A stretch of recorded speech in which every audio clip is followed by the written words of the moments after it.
Everybody, it's G Marks, and welcome to this week's episode of the Paychex Thrive Week in Review. This is where we take a few items from the news and we talk a little bit about them because they impact our small businesses. So the first item comes from the U.S. residential real estate market, and it isn't good news at all. Sales of existing homes fell in January, although they were up a very small amount, 2% year over year. They still fell in January. In addition to that, Realtor.com has reported that the active inventory of homes is up 28% year over year. This is the number of homes that are available for sale. They're not clearly they're not selling.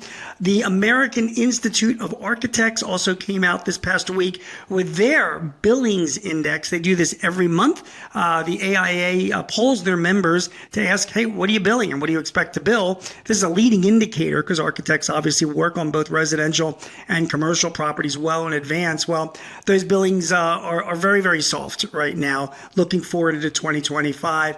And then to add salt to the wounds, the National Association of Home Builders had their monthly sentiment index that reached a 5-month low, mostly on concerns about potential tariffs coming in, which could impact the prices of the lumber and other construction materials that these home builders are purchasing. The members of the National Association of Home Builders said that sales expectations in the next 6 months are taking a major hit.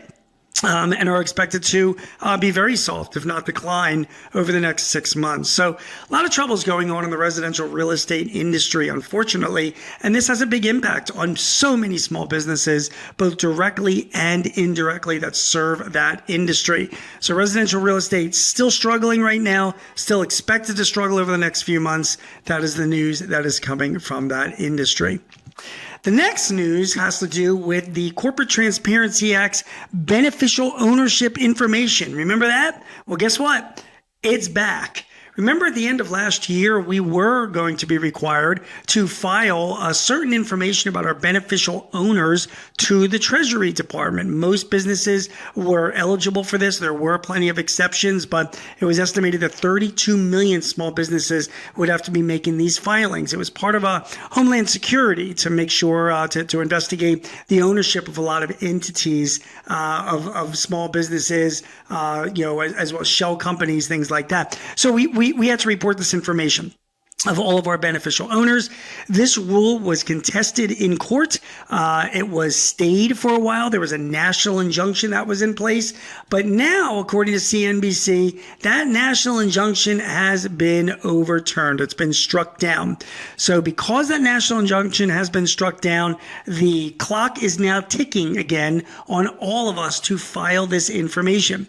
The Treasury Department has given a new deadline of March 21st. If you Google the Corporate Transparency Act or beneficial owner information, you can be directed to the Treasury Department's website where you can fill out the form, or you can use services from Paychex, for example, to do it for you so that it's done correctly in the right way.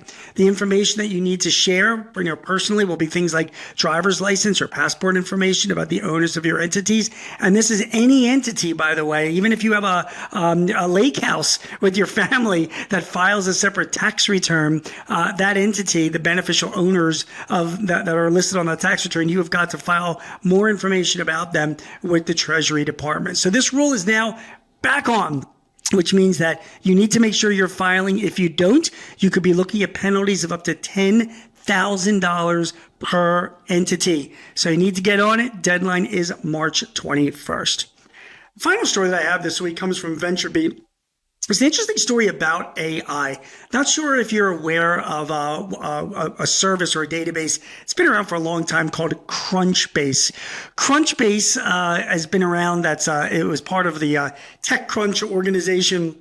It listed basically every startup that was out there looking for funding or potentially looking for funding that they knew about with data about that startup. It was a great resource to find information about potential startups that a lot of people in the venture community or angel investors like to use. Well, that's going to change. According to the story in VentureBeat, Crunchbase is going to abandon its roots as a historical data provider to become an AI-powered, you ready? Prediction engine that forecasts startup funding rounds, acquisitions, and company growth trajectories. The San Francisco-based company announced last week that it will relaunch its program with AI models that can predict future business events with up to 95% accuracy, betting that artificial intelligence will fundamentally reshape how investors and companies make decisions about private markets. The historical data industry as we know it is dead, said Yeager McConnell, the CEO of Crunchbase, in an interview with VentureBeat. If you are a company, a data company, and all you are dealing with is historical data, I think you're going to find that you don't get to use it as much as you were in the future. Instead of focusing solely on past events, Crunchbase now leverages its massive data set, including usage patterns from 80 million active users, to predict future business outcomes. The company's AI analyzes thousands of signals to forecast events around fundraising, acquisitions, and growth. The company claims its fundraising projections will achieve up to a 95% precision and 99% recall in backtesting, meaning it correctly identifies most companies that go on to raise funding with few false positives. So think of the implications of this. Instead of just having a database, you now subscribe to an AI engine that is looking at millions and millions of data points about companies that are seeking funding. That AI engine is going to be using its models and algorithms to determine those companies that are best positioned to get more funding in the future, that will grow and that will succeed. So if you're a venture capitalist or an investor, maybe even just a retail investor like you and me, you will soon be able to look at this database and use AI to predict which companies are going to grow and succeed and which companies are not. Unbelievable change and an incredible use of AI. All of that is happening this year. You have been watching and listening to the Paychex Thrive Week in Review. My name is Gene Marks. If you need any help or advice or tips in running your business, please subscribe to our newsletter. Go to paychex.com/thrive. Hopefully we'll see you next week. We'll be back with more information, particularly news that impacts your small business, and a few comments about that news. We'll see you then. Take care. Do you have a topic or a guest that you would like to hear on Thrive? Please let us know. Visit payx.me/Thrive Topics and send us your ideas or matters of interest. Also, if your business is looking to simplify your HR, payroll, benefits, or insurance services, see how Paychex can help. Visit the resource hub at paychex.com/works. That's WORX. Paychex can help manage those complexities while you focus on all the ways you want your business to thrive. I'm your host, Gene Marks, and thanks for joining us. This podcast is property of Paychex Incorporated 2025, all rights reserved.